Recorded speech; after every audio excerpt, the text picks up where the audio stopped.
In 2013, a female relative of Albert Perry, an African-American man from South Carolina, submitted a sample of his DNA to a company called Family Tree to trace family roots. During the routine DNA analysis, technicians at the genetic testing company made an extremely rare discovery. Albert Perry contained a Y chromosome with a genetic signature like no other. Y chromosomes are the hereditary factor determining the male sex.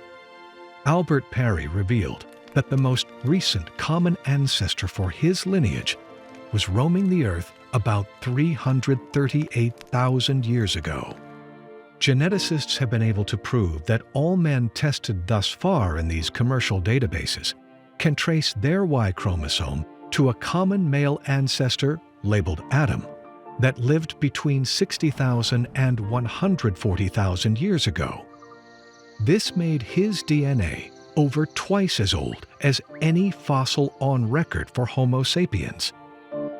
Now scientists are questioning everything that is known about the time and location of the first people on Earth.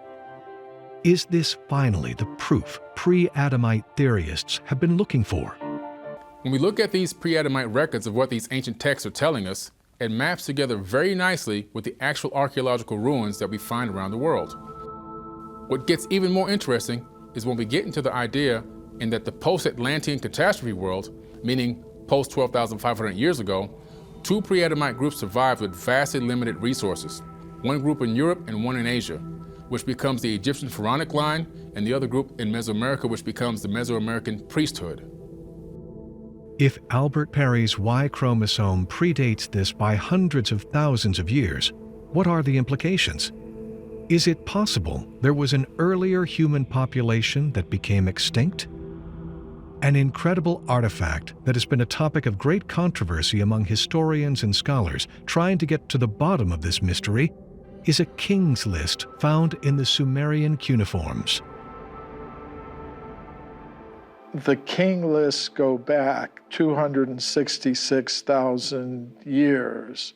Now that's kind of interesting because modern scientists believe that the first humans like us came into existence less than 200,000 years ago. And they believe that the first civilizations where you would have kings in urban areas and social organization, they believe that all started 6,000 or 7,000 years ago. So to have these Sumerian king lists going back 266,000 years is really amazing. During that time and era, people didn't just carve these types of things into stone just for a hobby. It's real information, real data, and real history. Now, the actual artifact itself is located in the Ashmolean Museum in Oxford, England. What's so incredible about it is that the kings list gives the reign of the kings in shars. Well, what is a shar? The Sumerians state that this shar is about 3,600 years, and for example, King Alalim actually ruled for 10 shars. So in human years, that would be 36,000 years. If humans had been around for close to 300,000 years, according to Albert Perry's DNA test, why do all these creation stories come from a much later time? And even more odd, why do we hold on to the truths that were given to us by these gods? Researcher and historian Anton Parks has a disturbing theory about this. Que les fameux dieux sumériens auraient créé l'Homo sapiens vers 300. You have to know that when the gods arrived on Earth, according to what the tablets state, they reigned over the earth for thousands of years. Elements of the story are in the Zohar, the Nag Hammadi text as well, which basically tell the same story, and the same version as the Sumerian one to enslave mankind. Human beings must behave, not think too much, and most of all, not see that there is another reality to what is said. In the texts of Eden, there is a curious scene. It describes humans specially created to work in the garden, but at some point, in order to enforce their laws, the gods place the humans in front of them.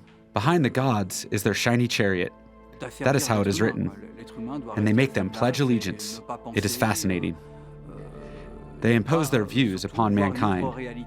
They want to scare them. And sadly, through this oath to which humanity commits, humans forbid themselves to ever be free. I personally think that to this day, we are still under the influence of this oath. It is crucial to understand that. In concrete terms, we are still slaves. We've never been free from the manipulation of beings on the outside. And that the sad irony in history is the humans have gotten down on their knees to things standing in front of them that had the name God, and they were never gods. If the lifespan of our early kings was 36,000 years, it appears something in our evolution changed 12,500 years ago. In the book of Genesis, God said, "My spirit shall not strive with man forever, because he also is flesh. Nevertheless, his days shall be 120 years. Did human lives get shortened at some point? The longest known human lifespan that modern scientists have on record, a woman who died in the French countryside in 1997, was 122. Since then, there has been significant debate about whether modern man has reached the upper limits of our longevity. Methuselah in the scriptures lived a long time. We have these stories. Did God intervene and change our DNA so now we only get 125 years or 150 years or some shorter period? If so, why? Would there be any way to find this, to get this back? Or is it working on some other level? Do we have longer or shorter lives in a spiritual sense, in a psychological sense, in an emotional sense? Has the rush of modern life shortened our lived experience, and there is some way to gain the enormity, the expanse of time that we once knew? Did we as humans at one point exist in a higher reality and then at one point devolve into a lower level? If so, what could be the reason?